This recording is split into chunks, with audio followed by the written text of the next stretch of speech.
उठकर अमित शाह जी को बोला था दिन बयान दे। नहीं, अमित शाह जी को बोला था आपने कि आईएसआई जो जांच करने आई है वो मास्टर स्ट्रोक है हमारा। आप पढ़ाएंगे उनको हिंदी? आप उंगली मत कीजिए, आप मैं आपको समझा रहा हूं। एंकर बन के सवाल पूछिए, मैं उत्तर दूंगा। मुद्दे पर आते हैं, मुझसे नहीं। छोड़ दी। आपने बहुत अपना विकास आपने बहुत खुश बम छोड़ दिए। रुकिए अब जरा। मेन स्ट्रीम मीडिया के डिबेट में बीजेपी नेता ही छाए रहते हैं, एंकर भी उन्हीं का साथ देते दिखाई देते हैं। पर कुछ कांग्रेसी नेता हैं जो एंकर और बीजेपी पर वक्ताओं पर हावी होते दिखते हैं कई बार। आज हम बात कर रहे हैं कांग्रेसी नेता आलोक शर्मा की। आज हम आपको उनकी कुछ डिबेट्स दिखाएंगे। न्यूज 18 पर एक डिबेट में एंकर रमेश देवकर ने कांग्रेसी नेता आलोक शर्मा से उन्हीं की पार्टी के नेता पर सवाल किए, जिस पर आलोक शर्मा ने एंकर को मुद्दे से भटकने को लेकर फटकार लगानी शुरू कर दी। बिल्कुल स्ट्रेट सवाल पूछो। नवजोत सिंह सिद्धू किसके नेता है? एक एक छोटा सा रैपिड फायर राउंड कर लेते हैं। सवाल पूछने लायक नहीं आप जैसे वरिष्ठ एंकर के लिए। नहीं, मैं तो प्रवक्ता को जवाब देने का उत्तर है। मैं बोल रहा हूँ नवजोत सिंह सिद्धू किसके पार्टी के सवाल पूछने का है क्या? किसके नेता? कांग्रेस के। नवजोत सिंह सिद्धू की निजी राय, कपिल सिब्बल की निजी राय, दिग्विजय सिंह की निजी राय, सलमान खुर्शीद की निजी राय, मणिशंकर अय्यर की निजी राय, सैम पित्रोदा की निजी राय, कितनी निजी राय हो? मुझे केवल ये बता दीजिए, अमित शाह जी ने आईएसआई को पठानकोट में जांच के लिए बुलाया था, क्या बीजेपी माफी मांगेगी पूरे देश से? क्या एसएस आलूवालियों को पार्टी से बाहर किया जाएगा? क्या शिवसेना से गठबंधन तोड़ा जाएगा? आप लोगों का एक सूत्री कार्यक्रम है कि किस तरह से कांग्रेस को घेरा जाए। सैम पित्रोदा के बयान से ना मैं सहमत हूं, ना मेरी पार्टी सहमत। पित्रोदा को मैंने बोला था सुबह सुबह उठकर अमित शाह जी को बोला था दिन बयान दे। नहीं, अमित शाह जी को बोला था आपने कि आईएसआई जो जांच करने आई है वो मास्टर स्ट्रोक है हमारा। आईएसआई पहली बार जांच करने आई है पठानकोट में, ये मास्टर स्ट्रोक है, आपने बोला था उनको। आज तक पर मोदी जी के मुद्दे पर डिबेट हुई। इस डिबेट में बीजेपी नेता गौरव भाटिया और आलोक शर्मा के बीच तीखी बहस हुई। आलोक शर्मा ने गौरव भाटिया से देश में एक यूनिवर्सिटी का नाम पूछा। आप देखिए गौरव भाटिया का जवाब। सेंट्रल यूनिवर्सिटी का नाम बताइए छत्तीसगढ़ में जो बनाई है मोदी जी। आपको सारे नेशनल लॉ नाम बताइए ना यार। छत्तीसगढ़ के सेंट्रल गवर्नमेंट की यूनिवर्सिटी का नाम बताइए, या देश की जनता से माफी मांगिए। तो आप या देश की जनता से माफी मांगिए।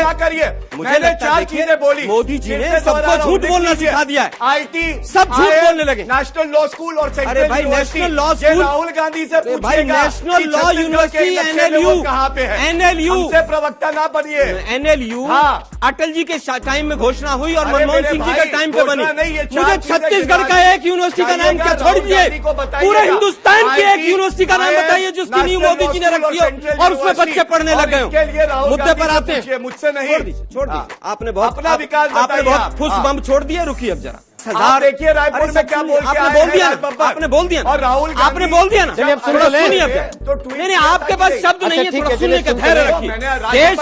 देश अब सुनाएगा आपको। जी न्यूज पर सीबीआई के मुद्दे को लेकर डिबेट में आलोक शर्मा और बीजेपी नेता के बीच बहस में एंकर बीजेपी का पक्ष लेते नजर आए, जिस पर आलोक शर्मा ने एंकर को टोक दिया। जी न्यूज पर ही चल रहा था। उतर गया। अखिलेश यादव जी ने जेपीसी की मांग की है।